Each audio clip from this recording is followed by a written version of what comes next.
Welcome to the inaugural episode of Matt's Travel News, your trusted source for global travel news. Today we're going to talk about flight expansions as well as major travel disruptions, including rising tensions in the Middle East, as well as revealing the USA's very worst airport for travel delays. I'm also going to talk about early ski season news, Spain's tourism boom, and also the reopening of one of Europe's most beloved tourist attractions. But make sure you stick around to the end, because I'm going to be telling you why in the future you might have to pay a little bit extra to visit your bucket list destinations. My name's Matt. Show the channel some love by giving this a subscribe and a like, and let's get into it. Recent escalations in the Israel-Hamas conflict have led to heightened concerns over commercial air travel in the Middle East. The conflict has seen missiles crossing flight corridors, increasing risk for civilian travel. Whilst airlines do continue to operate in the area, the proximity of this to missile activity has led to heightened security concerns as well as closer scrutiny of flight paths. The situation highlights ongoing risks to aviation in conflict zones, particularly in the Middle East, where tensions are still on the rise. Travellers who are going to be planning to travel through the region, make sure you check the latest updates and choose alternative routes where possible. Aviation authorities are monitoring the situation on an ongoing basis and adjusting flight paths accordingly, but it's crucial for travellers to stay informed. Exciting developments in European air travel are on the horizon. From summer 2025, EasyJet are going to be adding new routes from Birmingham International Airport to Mediterranean hotspots such as Malta and Gran Canaria. Emirates has also resumed its daily service from Dubai to Malta with a stopover in Larnaca, enhancing choices for travellers in the Mediterranean. Eurowings is expanding its summer 2025 schedule with increased flights from Berlin's Brandenburg Airport to destinations such as Bilbao, Faro, Jerez de la Frontera and Newcastle. ITA is broadening its international network by adding flights to Toronto and Chicago in North America, as well as Riyadh and Jeddah in Saudi Arabia. These flights are expected to come on board between April and August 2025. Lastly, Jet2 is significantly increasing its presence at Edinburgh Airport. Due to demand, it's going to be adding new routes and increasing capacity. Put together, these expansions offer travellers a wealth of new options for their 2025 journeys. Travellers passing through Miami International Airport may need to pack a little extra patience. Data has revealed that Miami leads the way in delays for travellers in the US with an average delay time of 47.1 minutes. So that's over and above the usual time required for check-in, security and boarding. Especially as the upcoming holidays are on us, if you're traveling through Miami, it's worth allowing extra time for your journey. As the 2024-2025 ski season gets underway, several resorts in both Europe and North America have received favourable early snow. In Austria, resorts like St. Anton and Lech in the Alba region have received significant snowfall and plan to open later this week. Meanwhile, Ischgl offers great piste skiing with 110 kilometers of terrain available, although artificial snowmaking has been required due to insufficient natural snowfall. On the other hand, in Andorra, the Gran Valera resorts have had to postpone their opening due to insufficient snowfall. They're now aiming for opening in the December public holidays. Across the pond in North America, resorts like Ulta in Utah are already seeing great early season snowfall. They had a record-breaking season in 2022, where in November alone, they received 85 inches of snow. So that sets a good precedent for this resort. Steamboat in Colorado is already reporting good early season snowfall, and they aim to have 93% of terrain open by December 25th. Targhee in Wyoming is also another standout. Its location for early season storms means that it consistently has all lifts and all terrains open by Christmas. As ski season ramps up, resorts in Europe and North America are preparing for a busy season ahead. So whether you're heading to Austria for its pristine slopes or Utah for powder skiing, the early indications are it's a good season ahead. Two major destinations are taking quite opposite approaches when it comes to US travelers and visa requirements. Firstly, Brazil have announced they are going to reinstate the requirement for visas for US travels starting from April 10th, 2025. This marks a shift away from the visa-free travel that US travelers had currently enjoyed.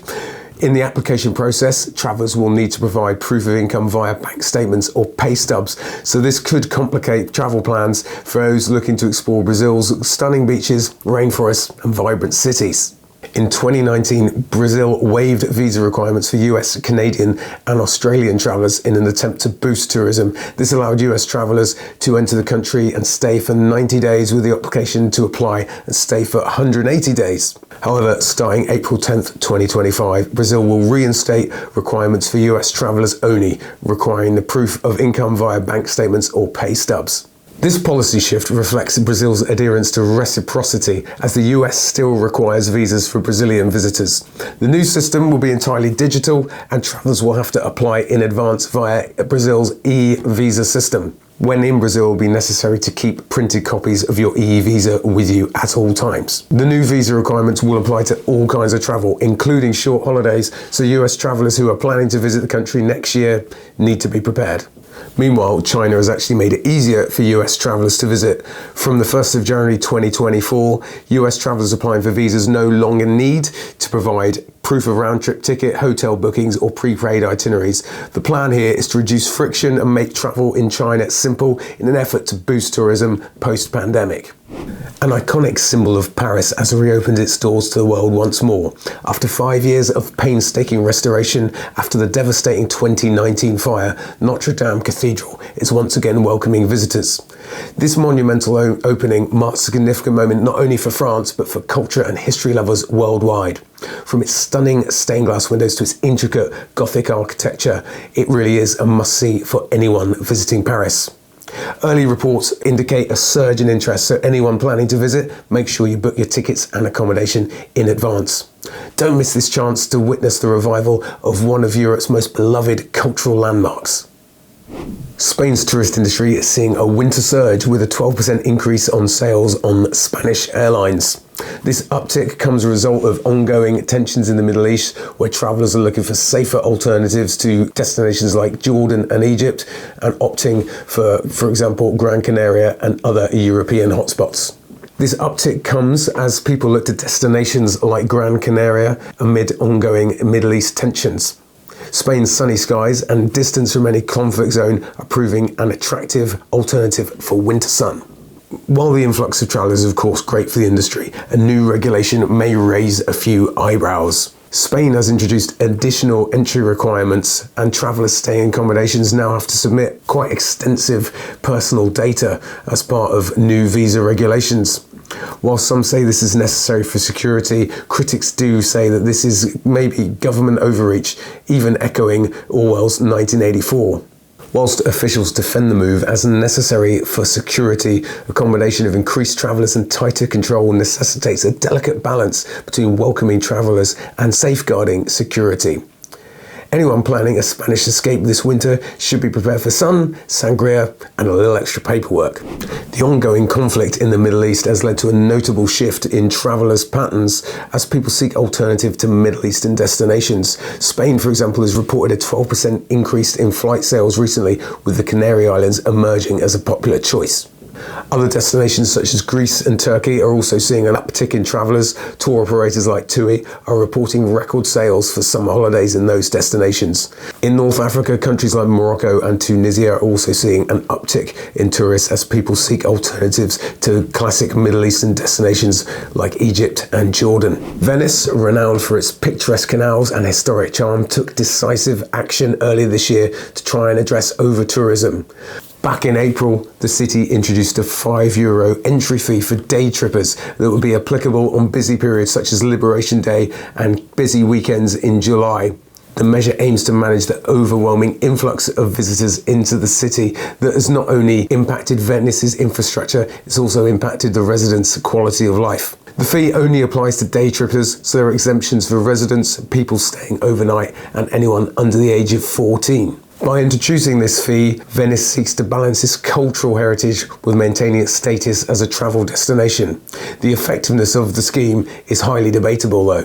Venice's initiative is part of a wider trend among popular destinations grappling with the effects of mass tourism. For instance, Barcelona has introduced a cap on new hotels and reduced the amount of short-term rentals in an attempt to manage visitor numbers and reduce the effect on local communities. On the other side of the world, the Indonesian island of Bali is also considering implementing a tourist tax in an effort to manage environmental degradation, and cultural erosion caused by excessive tourism. These strategies reflect a growing recognition of the need for sustainable tourism practices to protect cultural heritage and improve residents' quality of life. As more destinations adopt such measures, travellers are encouraged to stay informed about new regulations and contribute to responsible tourism by respecting local guidelines and communities. Over-tourism has become a significant issue in many European cities. For example, Dubrovnik in Croatia can see as many as 30 tourists per inhabitant annually. Going back to Venice, Venice can see 23 tourists per inhabitant each year. This influx unavoidably strains infrastructure, disrupts daily life, and threatens cultural heritage, leaving authorities with no choice but to implement tourist taxes and caps on visitor numbers. So what can we do? As iconic destinations grapple with over-tourism, a new initiative by the United Nations is shining a spotlight on alternative travel destinations. The UN's Best Tourism Villages program highlights rural destinations that prioritize sustainability, cultural preservation, and local community engagement. These lesser-known gems offer travelers an opportunity to explore authentic experiences whilst reducing pressure on heavily visited cities like Venice or Barcelona.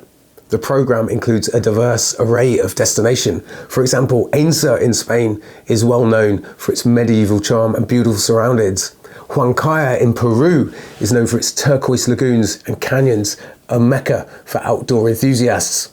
In China, Ajiki showcases the ancient honey terrace landscapes, reflecting a deep harmony with nature. These villages not only preserve their cultural identity, but also offer a way for travellers to engage with local communities. The Best Tourism Villages initiative aims to create a global database of villages that exemplify responsible tourism practices, encouraging travellers to venture off the beaten path. By choosing these hidden gems, travellers can enjoy meaningful experiences while helping to preserve cultural heritage, support local economies, and contribute to a more balanced future for global tourism. Well guys, I hope you enjoyed that roundup of the global travel news. Make sure you tune in next time. We'll be reporting some stories highlighting some serious safety concerns for travellers, some more light-hearted stuff as we look forward to Christmas, and then we're going to be doing a deep dive looking at the recent unrest in Georgia and what that means for immediate travel as well as for the future of tourism in Georgia. So make sure you subscribe, give us a like, love to hear what you think in the comments. See you next time.